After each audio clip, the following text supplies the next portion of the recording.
வையாபுரி நகர்ல ஒரு அழகான கிராமம் இருந்துச்சு. அந்த கிராமத்துல வேலுசாமின்ற ஒருத்தர் குடும்பத்தோட வாழ்ந்து வந்தாரு. அவருக்கு வள்ளின்னு ஒரு மனைவி இருந்தாங்க. அது போக மனோஜ்னு ஒரு பையன் இருந்தான். இவங்க ரொம்ப ஆடம்பரமான குடும்பமா இல்லனாலும் ஓரளவுக்கு மிடில் கிளாஸ் ஃபேமிலியா வாழ்ந்து வந்தாங்க. அடியே வள்ளி, இன்னைக்கு என்ன கடமை தெரியுமில்ல? சீக்கிரமா அதுக்கு தேவையான பொருட்கள் எல்லாம் எடுத்து வை. என்னங்க, இன்னைக்கு என்ன கிழமை? என்ன சொல்றீங்க? எனக்கு ஒன்னும் புரியல. அடியே, இன்னைக்கு வெள்ளிக்கிழமடி, மறந்துட்டியா? நான் போய் கடையில அதுக்கு தேவையான பொருட்களை எல்லாம் வாங்கிட்டு வந்துடுறேன். நீ மத்த வேலைகளை பாரு அப்படின்னு சொல்லிட்டு வேலுச்சாமி மளிகை சாமான் வாங்கறதுக்காக கடைக்கு போறான். அண்ணாச்சி, எனக்கு தேவையான பொருட்கள் எல்லாம் கொடுங்க. ஏன்பா வேலுச்சாமி, இது உனக்கே நியாயமா இருக்கா? கடைக்கு வந்து இது வேணும் அது வேணும்னு கேட்டா நான் எடுத்து தரப்போறேன். நீ பாட்டுக்கு வந்து எனக்கு தேவையான பொருட்கள் எல்லாம் கொடுந்தா எனக்கு எப்படிப்பா தெரியும்? அண்ணாச்சி, மறந்துட்டீங்களா? இன்னைக்கு வெள்ளிக்கிழமை, என்ன பொருள் கொடுக்கணும்னு உங்களுக்கே தெரியும். ஐயோ, ஆமால, இன்னைக்கு வெள்ளிக்கிழமை. நான் மறந்தே போயிட்டுப்பா, மன்னிச்சுக்கோப்பா. உனக்குன்னு தனியா பொருட்கள் எடுத்து வச்சிருக்க, இந்தா. அப்படின்னு எல்லாரும் அந்த ஊர்ல வெள்ளிக்கிழமைக்காக காத்திருப்பாங்க. அதுக்கு முக்கியமான காரணம் வள்ளியோட தோசைதான். வேலுச்சாமி வீட்ல எப்பவும் வெள்ளிக்கிழமை அவங்க மனைவி தோசை சுடுவாங்க. அவங்க தோசை சுடுற அழக பாக்கறதுக்காகவே மக்கள் எல்லாம் திரண்டு அவங்க வீட்ல நிப்பாங்க. அது மட்டும் இல்லாம வள்ளி அவங்க குடும்பத்துக்கு மட்டும் இல்லாம அவங்க வீட்டுக்கு வரவங்க எல்லாருக்குமே தோசை சுட்டு கொடுப்பாங்க. என்னப்பா வேலுச்சாமி, இன்னைக்கு வெள்ளிக்கிழமை தெரியும்ல? அரிசி உளுந்து எல்லாம் வாங்கிட்டு போயிட்டியா? ஏதாச்சும் ஹெல்ப் வேணும்னா சொல்லு, நாங்க செய்றோம். அதெல்லாம் வேணாம். நம்ம அண்ணாச்சி கடையில அரிசி உளுந்து எல்லாம் எடுத்து வச்சிட்டாரு.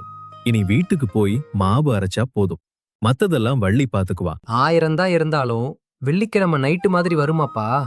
ஸ்கூல் குழந்தைங்கள்லாம் சனி ஞாயிறு ஸ்கூல் லீவுன்னு சொல்லிட்டு சந்தோஷமா இருப்பாங்க. வேலைக்கு போறவங்கெல்லாம் சனி ஞாயிறு வேலை இல்லைன்னு சொல்லிட்டு சந்தோஷமா இருப்பாங்க. அப்படி சந்தோஷமா இருக்கிற ஒரு இரவுல இப்படி அருமையான ஒரு தோசையை சாப்பிடும்போது மனசுக்கு எவ்வளவு நிறைவா இருக்கும் தெரியுமா? சாப்பிட்டுட்டு போய் தூங்குனா அப்படி ஒரு சுகமா இருக்கும்.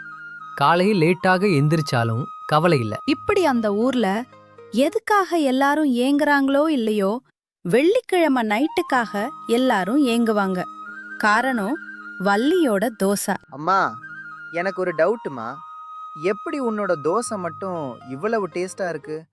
எனக்கு எங்க அம்மாவோட தோசை தான் ரொம்ப பிடிக்கும். கண்ணா, நாய் பூனைக்கு கூடத்தான் அம்மானா பிடிக்கும். அம்மானா யாருக்கு தான் பிடிக்காது? உனக்கு உங்க அம்மாவோட தோசை பிடிக்கும்னா எனக்கு எங்க அம்மாவோட தோசை பிடிக்கும், அவ்வளவுதான். என்ன அம்மாவும் பையனும் பேசிக்கிட்டு இருக்கீங்க? என்ன விஷயம்? அது ஒண்ணும் இல்லைங்க, என்னோட தோசைய பத்தி பேசிக்கிட்டு இருந்தா, அதத்தான் அவன்கிட்ட சொல்லிக்கிட்டு இருந்தேன். சரி சரி வள்ளி, டைம் ஆக போகுது. இருட்டுற மாதிரி இருக்கு. சீக்கிரமா சட்னி சாம்பார் எல்லாம் செய்ய ஆரம்பி. ஊருகாரங்கெல்லாம் வந்துருவாங்க அப்புறம். அப்படின்னு சொல்லிட்டு வேலுச்சாமி மாவு ஆட்ட ஆரம்பிச்சுட்டா அவங்க மனைவி சாம்பாரும் சட்னியும் செய்யறாங்க. ஆஹா, இப்பவே சாம்பார் வாசம் அடிக்க ஆரம்பிச்சிருச்சு. வள்ளி சமைக்க ஆரம்பிச்சிட்டா போல. இன்னைக்கு நாம முதல்ல போய் நின்ற வேண்டியதுதான். அப்பதான் நமக்கு தோசை கிடைக்கும் அப்படின்னு சொல்லிட்டு வள்ளியோட வீட்டுக்கு எல்லாரும் முந்தி அடிச்சிட்டு போவாங்க. ஆனா வள்ளி இந்த தோசைய விற்பனைக்காக பண்ணல.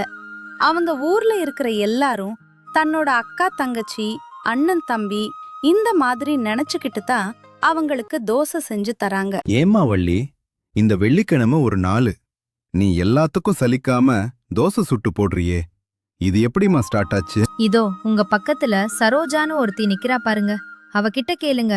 எல்லாத்தையும் ஒன்னொன்னா புட்டு புட்டு வைப்பா. அவதான் இத ஸ்டார்ட் பண்ணி வச்சது. என்னம்மா சரோஜா சொல்ற? இத நீயா ஸ்டார்ட் பண்ணுன? அது ஒன்றும் இல்லைண்ணே. ஒரு நாள் எனக்கு உடம்பு சரியில்லாமல் போயிருச்சு. என்னால் சமைக்க முடியல. சரின்னு சொல்லிட்டு வள்ளி வீட்டில் தோசை சுட்டுக்கிட்டு இருந்தா. அவகிட்ட தோசை வாங்கிட்டு போய் என் புருஷனுக்கும் என் பசங்களுக்கும் கொடுத்தேன். அவங்க அதை சாப்பிட்டுக்கிட்டு டெய்லியும் வள்ளி வீட்டில் போய் தோசை வாங்கிட்டு வான்னு என்னை போட்டு டார்ச்சர் பண்ணிட்டாங்க. ஆமாண்ணே, அவ சொல்றது உண்மைதான். இவ தோசை வாங்குறத பாத்துட்டு நம்ம கண்ணம்மா பாட்டியும் எங்க வீட்ல வந்து தோசை சாப்பிட்டு ஆரம்பிச்சிட்டாங்க. அப்படியே காலப்போக்கல ஒவ்வொருத்தரா வந்து இப்படி ஆயிருச்சு. சரிம்மா, இவ்வளவு தோசை சுட்டு கொடுக்கற, அதுக்கு அட்லீஸ்ட் காசாச்சு வாங்கிக்கலாம் இல்லம்மா? அண்ணே, நீங்களாம் என்னோட சொந்த பந்தங்கள். யாராச்சும் சொந்த பந்தங்கள் கிட்ட காசு வாங்குவாங்களா? சரி சரி, தோசை வாசனை மூக்க தொலைக்குது. சீக்கிரமா தோசை சுட்டு கொடுமா. அப்படின்னு வள்ளி அவங்க குடும்பத்துக்கு மட்டும் இல்லாம ஊர்க்காரர்களுக்கும் சேர்த்து தோசை சுட்டு கொடுப்பா. அப்படி ஒரு நாள் வேலுச்சாமிக்கு தொழில்ல நஷ்டம் ஏற்பட்டது. என்னங்க, என்னாச்சு? ரொம்ப கவலையா வரீங்க. ஏதாவது பிரச்சனையா? அது ஒண்ணும் இல்லம்மா. நான் பிசினஸ் பண்ணிக்கிட்டு இருந்தேன்ல, அது ரொம்ப லாஸ்ல போயிருச்சு. நம்ம கிட்ட இருந்து நகையெல்லாம் அடமானம் வச்சு எல்லாத்தையும் கொடுத்துட்டேன். இப்போ நம்ம கிட்ட இருக்கிறது இந்த வீடு மட்டும்தான். அதுவும் அடுத்த மாசத்துக்கு சமையலுக்கு. என்ன பண்ண போறேன்னு தெரியல. என்னங்க, இத இப்ப வந்து சொல்றீங்க? முதல்லயே சொல்ல மாட்டீங்களா? இல்லம்மா, உன்னை கஷ்டப்படுத்த கூடாதுன்னு நினைச்சேன்.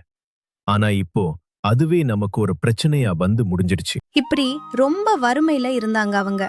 ஆனாலும் வெள்ளிக்கிழமை அதுவுமா மக்கள் வந்து தோசை கேட்டா இல்லன்னு சொல்லாம தான் கிட்ட இருக்கிற பாத்திரங்க எல்லாம் வித்து அதன் மூலமா தோசை செஞ்சு போட்டாங்க. அப்படி ஒரு நாள் சரோஜா தோசை வாங்கறதுக்காக வள்ளியோட வீட்டுக்குள்ள போறா. வள்ளி, என்னடி இது? வீட்ல ஒரு பாத்திரம் கூட இல்ல, எங்கடி போச்சு?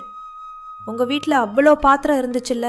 அப்படின்னு சொன்னதும் வள்ளி ரொம்ப தயங்குனாங்க.